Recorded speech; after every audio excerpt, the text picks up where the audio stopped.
Bonjour à tous, je suis Axel de jobpourmoi.fr et dans cette vidéo, je vais vous donner 5 conseils pour le langage non verbal. Dans la communication, le langage non verbal en représente la plus grosse partie.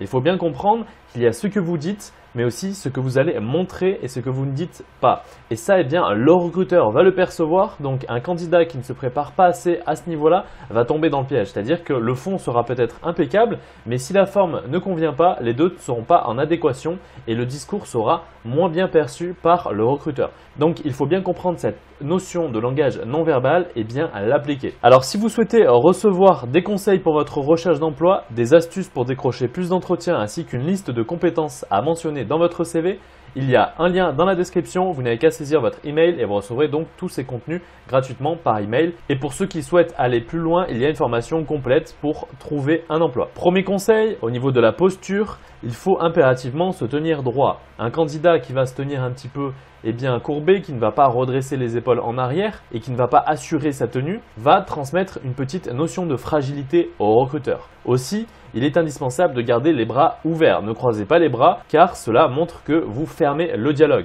Or, dans un entretien d'embauche, le but c'est d'ouvrir le dialogue, donc il faut vraiment faciliter la communication en gardant les bras ouverts. Aussi, la démarche, il est essentiel d'avoir une démarche qui transpire la confiance car le recruteur va voir au sens de votre démarche si vous êtes un candidat qui n'est pas sûr de lui et ça va déjà impacter le reste de l'entretien. Donc la démarche est vraiment à soigner. Pour vraiment être confiant dans votre démarche, il faut avoir des chaussures que vous avez l'habitude de porter. Deuxième conseil, au niveau des expressions du visage, le regard. C'est impératif de regarder votre interlocuteur dans les yeux. Bien évidemment, vous n'allez pas le fixer en continu.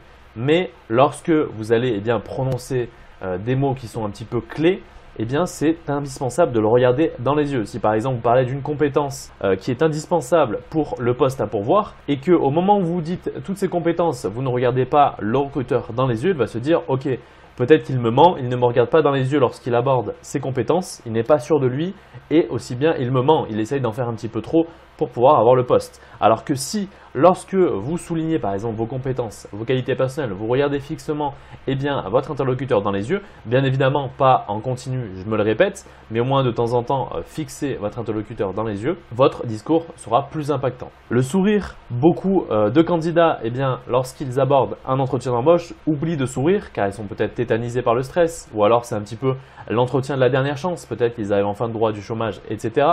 Mais il faut impérativement garder le sourire. Mettez-vous à la place du recruteur, celui-ci veut embaucher une personne pour un poste à pourvoir. Il est évident qu'on va avoir tendance à prendre plutôt un candidat qui a le sourire plutôt qu'un candidat qui est un petit peu morose. Donc c'est essentiel de garder le sourire. Vous allez transmettre beaucoup plus d'énergie dans ce que vous allez dire. Aussi, les micro-expressions. Alors les micro-expressions, c'est un petit peu tout ce qui va pouvoir trahir votre pensée.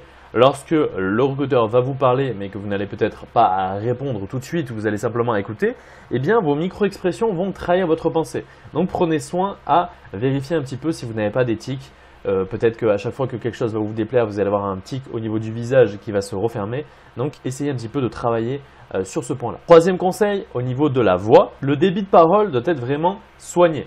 C'est-à-dire qu'un candidat qui va parler bien trop vite va être un petit peu gêné dans son discours puisque le recruteur n'aura pas le temps d'absorber tout son discours. Pour cela, n'hésitez pas à apprendre à parler relativement doucement, à vous forcer à parler à haute voix, même chez vous. Comme ça, le jour où vous allez passer votre entretien, vous aurez bien plus de facilité. Il faut savoir que la majorité des candidats lors d'un entretien d'embauche va avoir tendance à parler rapidement. Le volume de la voix aussi, il est impératif d'être compris par le recruteur. Il faut avoir une voix qui soit audible. Sinon, le recruteur va à chaque fois vous dire « je n'ai pas compris, pouvez-vous me répéter ?» etc. Et là, du coup, la communication va être freinée et le ressenti du recruteur sera impacté. Aussi, l'intonation. Beaucoup de personnes parlent de façon monotone, c'est-à-dire qu'ils parlent de la même façon avec la même intonation. Peu importe leur discours, qu'ils parlent de quelque chose de positif pour eux, quelque chose de négatif pour eux, leur intonation ne va pas changer. Or, pour mieux faire passer les informations, il est indispensable de moduler sa voix en fonction de votre discours et des mots que vous employez. Certains mots vont devoir être appuyés au niveau de l'intonation. Prenez à faire cet exercice, tout simplement, vous prenez votre CV et vous listez un petit peu vos compétences, vos qualités personnelles et vous apprenez à parler, à parler de vous, à parler de vos compétences, à parler de vos qualités personnelles, à répondre à des questions type du recruteur et à essayer d'un petit peu moduler votre intonation. Quatrième conseil, je vous recommande fortement d'utiliser vos mains. Les mains dans la communication sont essentielles puisqu'elles servent d'appui à la parole. Si vous postulez pour un poste de commercial et que le recruteur voit bien que vous n'êtes pas à l'aise avec vos mains, vous parlez avec les mains fermées, les bras croisés ou les mains le long de votre corps et que vous n'utilisez pas vos mains dans votre discours, il a du mal un petit peu à vous visualiser en tant que commercial. Plutôt qu'un commercial va être très expressif dans ses mouvements, son but est de convaincre. Et même lorsque vous managez une équipe, ça va être essentiel aussi. Peu importe de toute façon le poste, le fait de parler avec vos mains va montrer un petit peu votre confiance et ça va fluidifier votre discours qui sera bien plus impactant. Cinquième conseil, la synchronisation. Le but, ça va être de se calquer sur le comportement du recruteur. S'il parle fort, eh bien, élevez un petit peu votre voix. S'il parle beaucoup avec les mains, eh bien, forcez votre comportement au niveau des mains. S'il parle tout doucement, eh bien, n'élevez pas la voix. Parlez, adaptez-vous eh bien, à son rythme. Parlez un petit peu plus doucement. S'il parle rapidement, eh bien, augmentez un peu votre débit de parole. Voilà, vous avez un petit peu compris. Le but, c'est de faire l'effet miroir avec le recruteur, tout en conservant votre personnalité. Le but, c'est pas de cloner le discours du recruteur, mais c'est simplement de garder le même fond. Mais par contre, au niveau de la forme, eh bien, vous allez adapter votre comportement.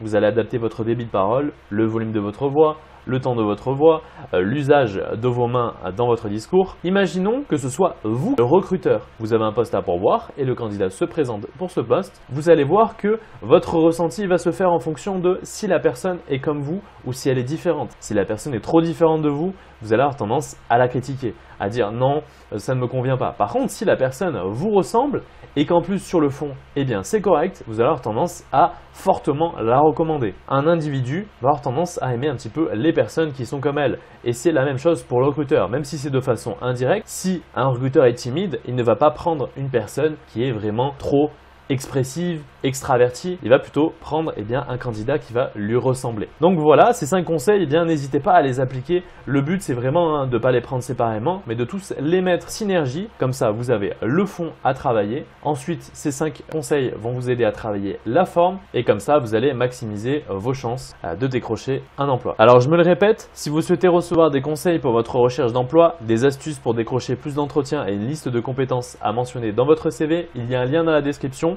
Vous n'avez qu'à saisir votre email et vous recevrez donc tous ces conseils gratuitement par email. Et pour ceux qui souhaitent aller plus loin, il y a une formation complète pour trouver un emploi. J'espère en tout cas que cette vidéo vous aidera. Bonne chance pour votre recherche d'emploi et quant à nous, on se dit à la prochaine.